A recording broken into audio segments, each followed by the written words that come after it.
السلام علیکم سامعین، 28 ذوالحجہ اور 25 جون ہے۔ خبر کا عنوان ہے ایران کا پرمانو کاریہ کرم، جوہری بم بنانے کا پروگرام تباہ نہیں ہوا ہے۔ امریکہ کا جو وزارت دفاع کا صدر دفتر ہے پینٹاگن، وہاں سے ایک رپورٹ لیک ہوئی ہے، اس میں ایسا دعویٰ کیا گیا ہے جبکہ امریکی صدر نے اس کو غلط خبر بتایا اور کہا کہ سب کچھ برباد ہو چکا ہے۔ بہرحال خبر سنیں۔ پینٹاگن کی شروعاتی خفیہ رپورٹ کے مطابق پرمانو ٹھکانوں پر، یعنی جوہری بم کے ٹھکانوں پر امریکی حملوں سے ایران کا جوہری بم پروگرام برباد یا تباہ نہیں ہوا ہے۔ پینٹاگن کی جو خفیہ ایجنسی ہے وہاں سے جڑے وابستہ ذرائع نے بتایا کہ سنیچر کے دن بم حملوں میں ایران کا جو ذخیرہ ہے یورینیم کا وہ تباہ نہیں ہوا ہے۔ CNN اور نیو یارک ٹائمز جیسے کئی بڑے امریکی میڈیا ہاؤس نے بھی وزارت دفاع کی خفیہ ایجنسی کے حوالے سے یہی خبر دی ہے۔ مشرق وسطیٰ کے لیے ٹرمپ کے خاص سفیر اسٹیو وٹکوف نے ایران پر امریکی حملے کے بارے میں لیک ہوئی خفیہ جائزہ اس رپورٹ کو دیش سے بغاوت قرار دیا ہے۔ کہا جو اس طرح رپورٹ لیک کرتے ہیں اور باہر چیزیں بھیج دیتے ہیں، بتا دیتے ہیں، وہ سب دیش سے بغاوت ہے۔ صحافیوں نے امریکہ کے وزارت دفاع سے اس پر تبصرہ مانگا ہے، تو وہ جواب میں کہا گیا ہے کہ جو ان حملوں کو تباہ کاری نہیں بتا رہے ہیں، وہ بس صدر اور اس کامیاب مہم کو کمزور کرنے کی کوشش کر رہے ہیں۔ جو امریکی سرکار ہے اور امریکہ کا جو وزارت دفاع ہے اس کے دفتر سے یہی جواب ملا کہ سب کچھ تباہ ہو گیا ہے، لیکن جیسا ہم نے بتایا کہ خفیہ رپورٹ یہی ہیں کہ وہاں کچھ بھی نہیں بگڑا ہے۔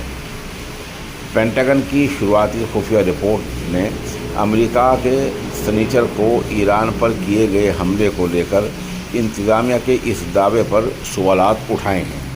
وہاں سے جو خفیہ رپورٹ لیک ہوئی ہے اس کے مطابق ایران کے زیادہ تر سینٹریفیوج محفوظ ہیں اور حملہ صرف اوپر کی عمارتوں تک محدود رہا ہے۔ 2 پرمانو ٹھکانوں کے خاص دروازے بند کر دیے گئے ہیں اور کچھ ڈھانچے برباد ہوئے ہیں، لیکن وہ شروع کے ہیں اوپر کے، لیکن جو اصل چیزیں ہیں وہ محفوظ ہیں۔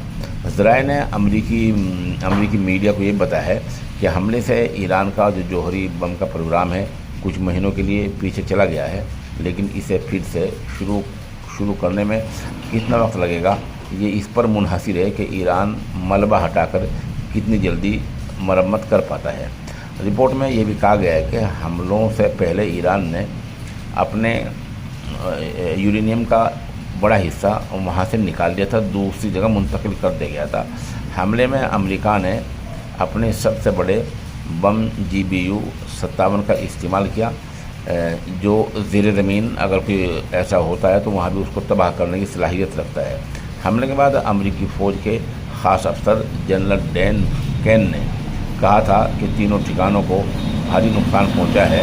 سیٹلائٹ تصویروں میں فورڈو سائٹ پر 2 جگہوں کے پاس 6 بڑے گڈھے نظر آئے ہیں، لیکن یہ صاف نہیں ہے کہ اندرونی حصوں کو کتنا نقصان پہنچا ہے۔ ایران کے سرکاری TV کے ایک افسر نے بتایا تھا کہ یہ ٹھکانوں کو پہلے ہی خالی کر لیا گیا تھا اور ایران کو کوئی بڑا نقصان نہیں پہنچا ہے۔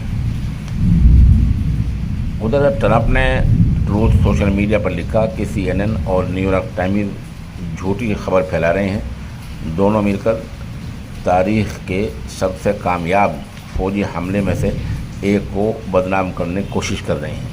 ایران کے جوہری جو ٹھکانے ہیں پوری طرح برباد ہو چکے ہیں اور عوام دونوں کو، نیو یارک ٹائمز اور CNN کو جم کر آڑے ہاتھوں لے رہے ہیں، ایسا امریکی صدر نے دعویٰ کیا ہے۔ بہرحال یہ جو خبر ہے اس طرح کی، اس کے دونوں پہلو ہو سکتے ہیں، ایران کو بدنام کرنے کے لیے ہو سکتا ہے کچھ دنوں بعد دوسری مرتبہ حملے کرنے کے لیے بھی ایسا ہو سکتا ہے۔ باقی جو حالات جس طرح بمباری ہوئے وہ سب آپ جانتے ہی ہیں، اور اس وقت بھی کہا گیا تھا کہ جو نقصان ہوا ہے وہ اوپری بالائی حصے کا ہوا ہے، بالائی منزل کا ہوا ہے، اور یہ نہیں پتہ ہے کہ پہاڑوں میں کتنے فٹ کتنے گز نیچے وہ جوہری بم کا جو کارخانہ ہے کہ وہاں تک بم پہنچ بھی سکتے ہیں یا نہیں پہنچ سکتے ہیں، یہ نہیں پتہ۔ یہ تو جب ہی پتہ چلتا ہے کوئی وہاں جائے، فوج وہاں جائے، مکمل ہٹا کر دیکھے، تب پتہ چل سکتا ہے وہاں کتنے نیچے جوہری بم تیار ہوتے ہیں۔ اس کے علاوہ غالباً کوئی راستہ ایسا نہیں ہے، وہ سیٹیلائٹ ہوں یا اور ڈرون ہوں یا اور بڑے ہوائی جہاز ہوں، کوئی راستہ ایسا نہیں ہے جو اوپر آسمانوں کی فضائیں میں رہ کر ہم یہ پتہ لگا سکیں کہ جوہری بم ایران کا کتنے نیچے تیار ہو رہا ہے۔